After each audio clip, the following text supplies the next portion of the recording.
Good afternoon, everyone, and welcome to today's webinar, Europe Career Labs, Piloting a Cohort-Based Professional Skills Curriculum.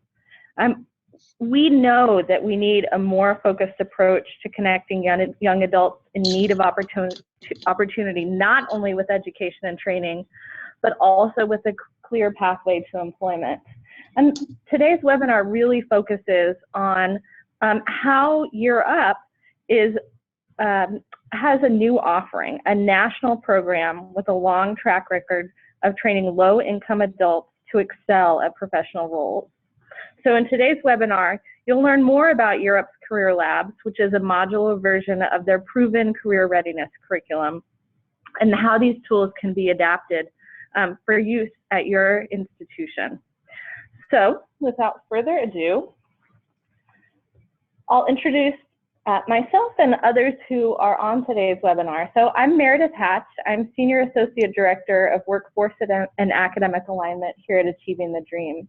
I'm joined by Diane Bosak, who is our Vice President for Workforce Strategies and Policy, and Destiny Mitchell, who is our Programs and Policy Coordinator and is running today's webinar. We're joined by presenters from Europe. So first, Valerie Bielenson is the Director of Partnerships at Europe. Richard Dubison is the Director of Product Design. And Teppo Jotenis is the Director of Product Design. Welcome to our presenters. Now we want to find out a little bit more about who else is on the line. So I'm going to pass the microphone over to Valerie, who's going to talk us through this first poll. And please do respond to this poll. Hi, good afternoon, everyone. Valerie? Hi, thanks, Meredith. Thanks. Thank you so much, everyone.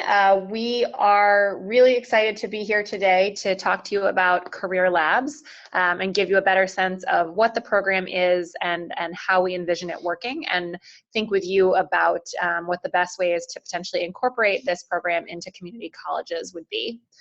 We'd love to learn a little bit more about you. So we just want to understand the role that you play at your organization so that we can get a sense of the different functions that are represented on this call. So while you're filling out that poll, we'll give you 2 sentences each on where we come from and our particular roles. So as Meredith mentioned, my name is Valerie. I work on partnerships here at Year Up. Prior to coming to Year Up, I worked in higher education, first in undergraduate admissions and then in online learning in the MOOC space. And here at Year Up, I have been working with our team to help figure out how it is that we can share some of what we know works at the Year Up sites and begin to make it more modular and package it up for others to be able to use successfully.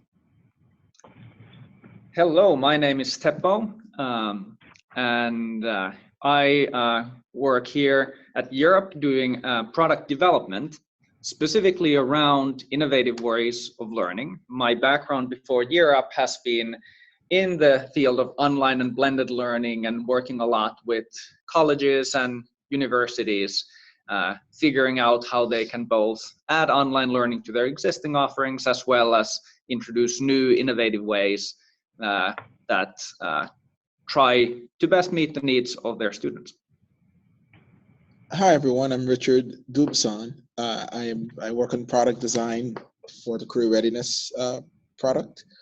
And my background, I'm a former high school math teacher and education consultant. Do a lot of K-12 teacher and leadership, school leadership training and development.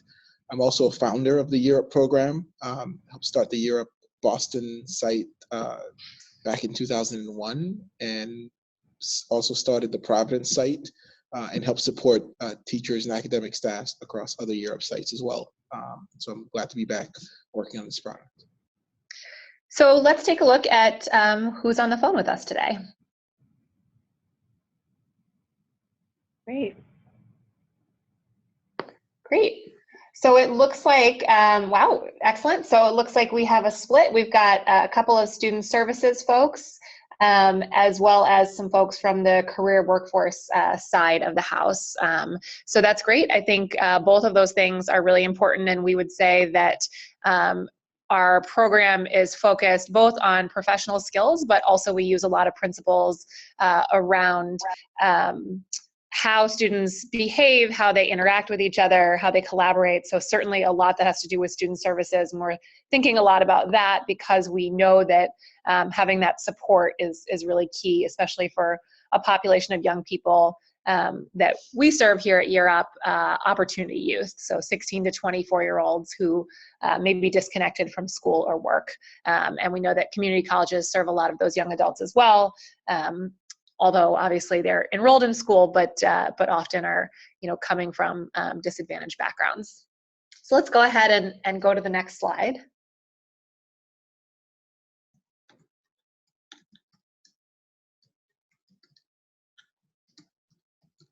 Great. One more quick poll question, which is we just wanted to get a little bit of a sense of whether you've heard of the organization, whether you've heard of Year Up. We're going to be talking about different elements of Year Up today that we've pulled out and begun to think about packaging up, but wanted to understand how much familiarity there is with the existing model. So if you could take a quick look at this question and fill it out. And Destiny, what are our results? Great. Okay, so it sounds like we've got a bunch of folks on the phone who know Year Up. So you probably know that Year Up is an organization started back in 2000 here in Boston, focused on helping close the opportunity divide for young adults ages 16 to 24 who are out of school and out of work. We operate now in 18 cities across the country, both in standalone sites as well as co-located in community colleges. So we've served about 14,000 students up to this point over the last 17 years, currently have about 3,600 students enrolled across the country in Year Up programs. Next slide, please.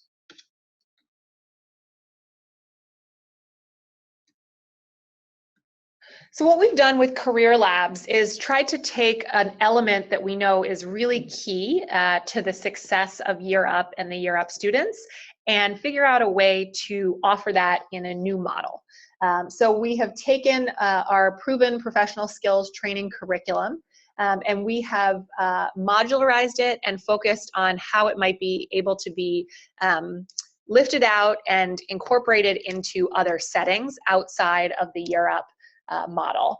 We've heard from lots of different folks over the years that they'd love to get Year Up in the water, or that they're interested in elements of our model, which is a large investment and doesn't necessarily fit in all the different ways that different training provider organizations are looking to operate. So what we've done is take this this professional skills training and infused a number of the principles that we think are absolutely key to what makes Year Up successful into this program, so that community colleges and others can adopt the Career Labs and begin to see a difference in the professional skills development of their students. So this is a little bit on Year Up, the current Year Up model and the program. Oh, I'm sorry, we're in 21 cities nationwide. Pardon me, I underspoke. Anyway, let's go to the next slide and I'll introduce my colleague Teppo, who's gonna dive into a little bit more about the actual program itself. Thank you, Valerie. So when at Year Up, when we look at how we can best meet the career needs of opportunity youth and young adults in general, one of our key beliefs is that we cannot meet their career needs without meeting the needs of employers. And so that's why we look at factors that drive workplace outcomes. And professional skills have been proven to be one of those key factors. In Career Labs, we have chosen 4 key professional core skills. And they're both the foundation or big part of the foundation that we do at Year Up, as well as we know from research that these are the kind of things that are requested by employers and what they don't always find in their entry-level employees. And so here is a good time to note that while the elements of the training and the specific skills are lifted from the Europe model that we have a lot of experience with, we don't yet have the similar statistics that you saw on the previous slide for the traditional Europe model for this new program, because it is brand new. And we're excited to be rolling it out, and we have high confidence of its success because the ingredients are so well tested. And at the same time, we are very much looking forward to then partnering with community colleges to really fine-tune the model and see what are the greatest strengths and where we can continue to improve. So I will now then turn time over to Richard, who leads the curriculum development for Career Labs and brings his wealth of experience from the Europe's long track record with Opportunity Youth into this new work that we're doing. Richard. Great, thanks, Teppo. And so next slide, please. We've taken the 4 main topics, professional skills topics that Teppo mentioned earlier around communication, teamwork, time and task management, and problem solving. And we've created 3 modules of learning that covers these topics with varying levels of complexity. So as you can see, module 1 is about introducing the concepts in a fundamental way, so allowing students to understand what these concepts are and how they play in the workplace or in a school environment. Module 2 takes us these same concepts and provides more opportunities for students to practice. And while module 3 really focuses on the synergies and connection between the topics, where you can think about, for example, how do you use your communication skills to be a better collaborator, or to communicate through problems, or to better manage projects. So it's really helping students think about these topics and how they're connected and how they can benefit each other and play off of each other. And so with each module is comprised of 5 sessions that are 3 hours in length. And so next slide, please, next slide. So in the next slide, I've included a sample lesson, a sample 3-hour lesson, or 3-hour agenda for your benefit.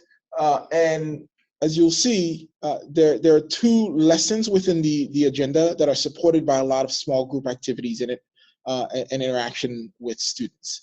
And so the agenda that you're looking at includes activities where students learn each other's names, where students get to learn about one another, and then students really dig into the topics, the professional skills topics that are there.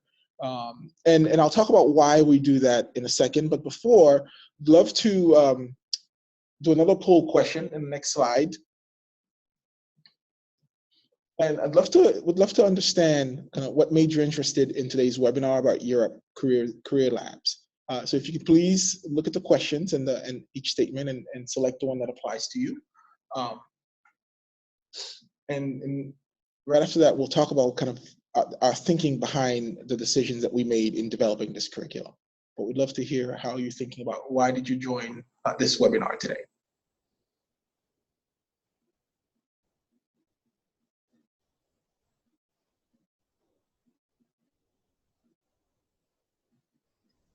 So do we have the responses?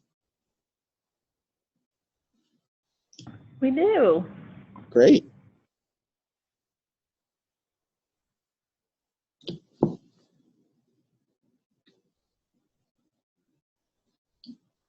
Okay, so it looks like folks are interested in learning more about technology and blended learning, and also making a tighter connection to employers. And some folks interested in interactive exercises. And it's also we're noting that a lot of folks are saying their college doesn't offer a specific professional skills training,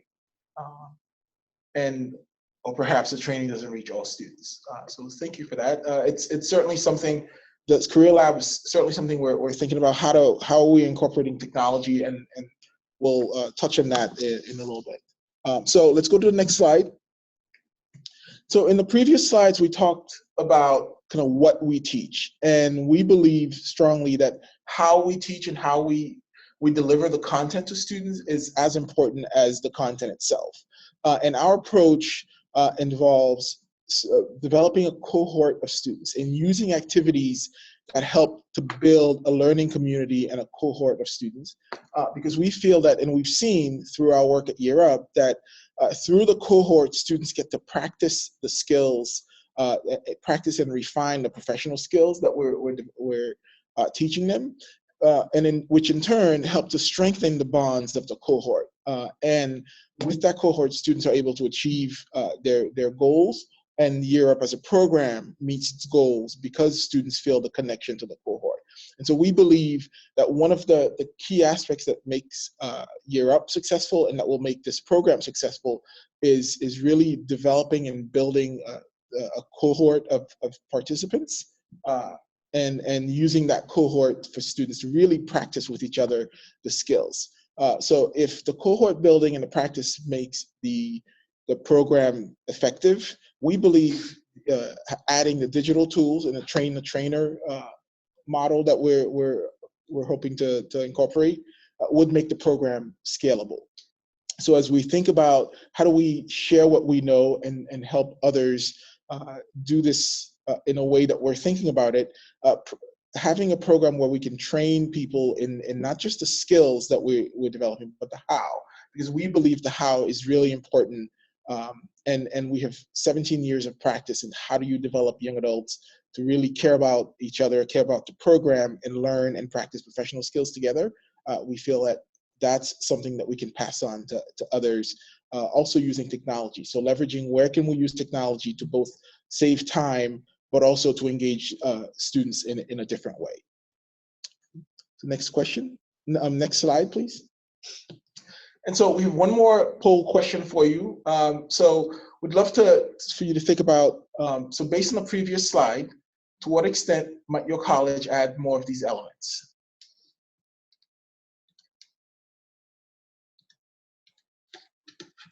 And I think this is one of those where you can choose all that applies.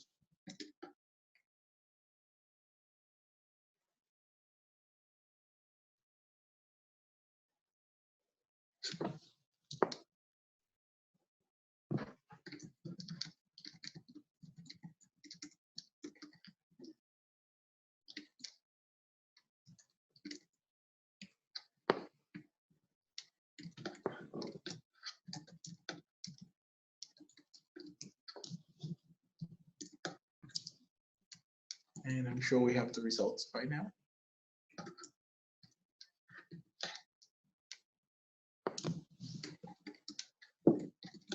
Okay, well, it seems like more folks are thinking about adding opportunities for students to practice real life work situations, which is right in line with this course. I think at a really close level, this course is about relevance for students, right? So students who are going on internships, students who are going into the workplace, the idea of really practicing the skills that employers have said that it's important for them is really at the heart of this course.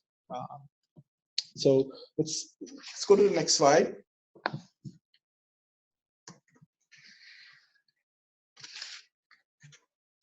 And so we've, knowing the different needs of both employers and community colleges, as we're designing this course, we're thinking about different options for adoption. So one option is for example, a boot camp situation where we can deliver the course in a 1 week, so in the 15 hours over 1 week, and then there are weekly sessions that follows. So in thinking about this, the course that we've developed is a 40-hour course to get the entire course, but knowing that there are different needs, we have options where, for example, an employer or a community college might say we only want to do module 1. So module 1 is a 15-hour module where we do some introduction of the courses. So thinking through, we've done some preliminary thinking around how you could embed or adopt these modules into existing courses or as a standalone course. But I think we're also flexible in thinking about how we could make this work for you. I think the best practices that we've seen is that one module adaptation as opposed to one lesson, because as you can imagine, over the course of 5 sessions, students are introduced to these 4 learning topics of time management, communication, collaboration, and teamwork, and problem solving. And so one lesson doesn't make sense, whereas one module that covers these topics really allows for more retention of the skills that are incorporated in there. So thank you, Richard. Next slide. And while we have a discussion question just to prompt conversation, and then we're also eager to hear your thoughts. I know that the way to respond is through the chat window, and then Meredith will read those questions aloud for us. So please go ahead and think about this prompt about what would you say is the most effective way to integrate career labs into your college, and would be eager to hear your thoughts on that or any other questions you might have. And while you're taking a few minutes to do that, wanted to ask Richard, so one of the things that it looked like pretty much everyone on this call was interested in was having exercises that were much more work-based and related to actual experience. So I thought Richard might be able to give you an example of an exercise that we did around networking and how that was really seeking to simulate a real life experience. Sure. So we had an exercise where, so let me take a step back. When we talk about networking with students, I think a lot of people understand networking as, being in a room where you're just collecting business cards, and the winner, so to speak, is the one who gets the most business cards at the end of the networking event. And I think we've created an exercise where we simulated a networking event, and really helping students to change their mindset around networking, where networking we're define it as, how can you support your colleagues in their work? How can you learn about your colleagues, learn about what's important to them, and think about how you can use your skills, your time to support their colleagues in their work. So our activity was based around, one, students getting to know each other. So there are some questions around, what work are you engaged in right now? What's one project you'd like to complete by the end of the quarter, the week, the month, etc. And students really mingled in a room and talked to each other about that, and collect some information. And then they had to kind of pair up with a colleague and talk about specifically, how can we stay in touch? How can I support you? And how can you support me? It's really meant to change the mindset around networking, where you can think about how you leverage your own skills to support others as you're asking others to support you in your work. So it was really kind of an engaging activity where students got to mingle with each other. They had a series of questions on the paper where they were asking each other questions, taking notes, and then debriefing afterwards. Thank you, Richard. So it looks like we have maybe a question or two. So Meredith, I'll throw it over to you to let us know. Sure. So in response to the question about effective ways the career lab modules might be integrated into the classroom, there was a response about maybe putting the modules in Blackboard. That's something that institutions frequently have, and maybe a good way to deliver the course. Can I pause on that for 1 second? Oh, sorry. Sure. Oh yeah, absolutely. I was just going to ask, so that's a great suggestion, and I was just going to ask Teppo to talk a little bit about how we've been thinking about technology and incorporating technology into the program, and how we've also been thinking about how that might connect to existing technologies that colleges are already using. Yeah, absolutely. So one thing that we have learned from our experience with Europe that we are applying here is the power of face-to-face connections, and so that's why we are really focusing on a blended learning solution where there's elements of face-to-face, and then we take advantage of the technology where we can sometimes do more flexible things, and students can have more flexibility, and it can be more efficient for the instructors.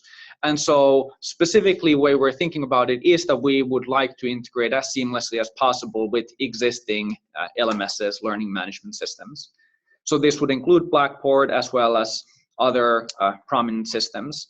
And so then that would make it available, some of the content for students to consume and study outside of the classroom and do some exercises, so that then the in-person time could really be spent on activities such as Richard was describing, as well as individualized attention to students. Thanks. And Meredith, you were about to chime in, I think, with another question or comment.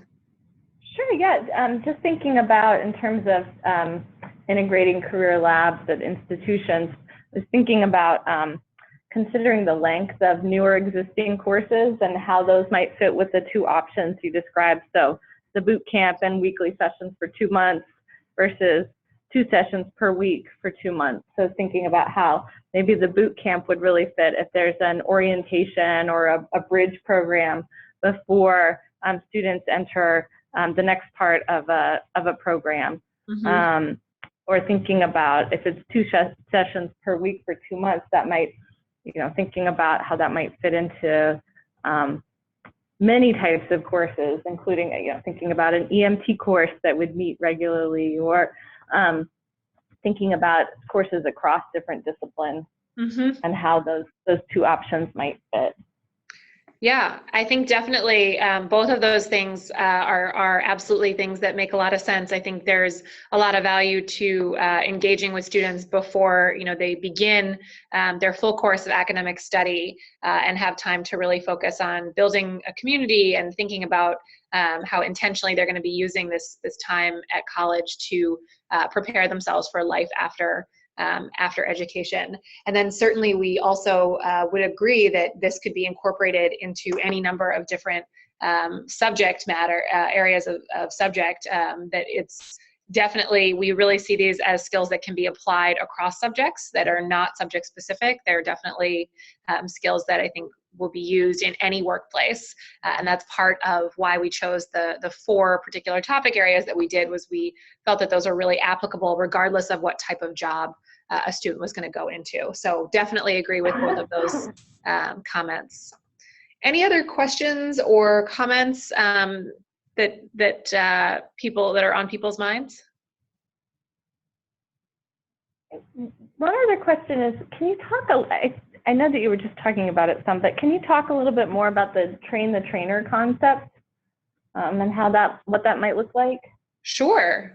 Richard? Sure. So I think train the train. So we're right now kind of developing and testing some of our ideas around training the trainer.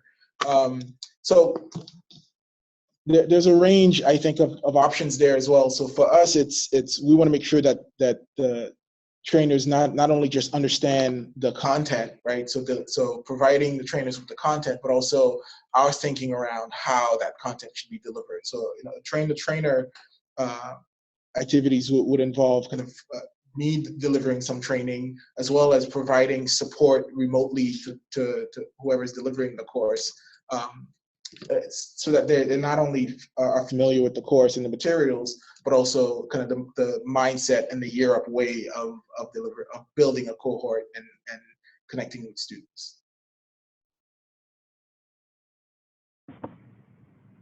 Thanks, that's helpful. Curious if there are any other audience questions or comments on the presentation. Is this something that the folks who are on the phone would be interested in learning more about and potentially exploring at their colleges? That's a great question. I think responding to that in the chat box makes a lot of sense.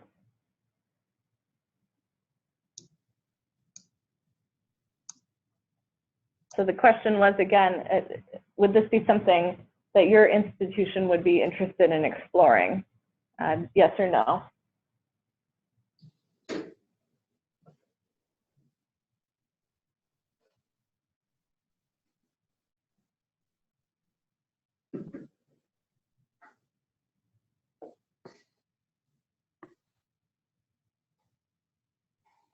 So one of our attendees said, talked about being interested in using this in a first quarter cohort class for youth ages 16 to 21. And And the question about it is, can you give the idea of about cost? Sure. So I think we are still exploring that. Part of our partnership with ATD is around potentially providing some grant funding to help offset some of that cost for the first couple of years. So that is something that we're still working on. I know ATD is still looking into. I think in terms of what the cost elements are, primarily it's probably going to be around instructor time and potentially some technology support depending on what students are coming with. Although I think we're very conscious as we've been building this program that we are incorporating technology that most students already have, whether it's laptops or cell phones or mobile devices. We are not at this point in time charging. We're really interested in continuing to develop the program and getting better at delivering it and understanding how it can be delivered in a consistent way across multiple different types of organizations. So at this stage, the cost is really around instructor time. Again, as I mentioned, I know that ATD is thinking hard and working hard to potentially find some grant funding to help offset some of those costs for interested community college partners. Are there any other cost drivers that I might be missing, Richard or Teppo, that you can think of? I don't think so. I think one of the benefits that we're really aiming for with the technology is that it reduces some of the instructor workload. Obviously, there's a little bit of a learning curve in the beginning if it is a technology tool that a specific instructor hasn't used, but same as with students, so with instructors, we really focus on a streamlined experience. So Dolores, we'd be thrilled to talk to you a little bit more about what this could look like. And Sarah asked a good question. Is this recorded? I know you may want to share it with others at your institution, and the answer is yes. So we'll put this on the Achieving the Dream YouTube channel, and we'll also send out a link to the recording to everyone who registered for the webinar so that you can access the slides, access the webinar, and also if you have additional questions that you think of afterwards, we're always happy to respond to those. And then I don't know if we have a slide with our names and email addresses on it up here, but certainly are very interested in hearing directly from you. So I don't know if that's not our final slide, then Meredith, perhaps that could be shared out. That information could be shared out in the recording when you send that out to all the panelists. Certainly, we'll put that in the recording, so you'll have all of our presenters' contact information. Great, thank you. And Dolores, we'll, I think we have your information from your registration, so we'll absolutely reach out.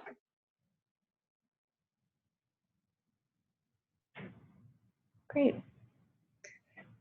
Thank you all so much. Thank you to ATD, yeah. Great, thank you so much. We really appreciate you all for attending the webinar and being engaged and interested in this, and we truly appreciate your feedback too. So we'll follow up with the webinar recording and contact information and look forward to being in touch. Have a good afternoon, everyone. Thank you. Thank you.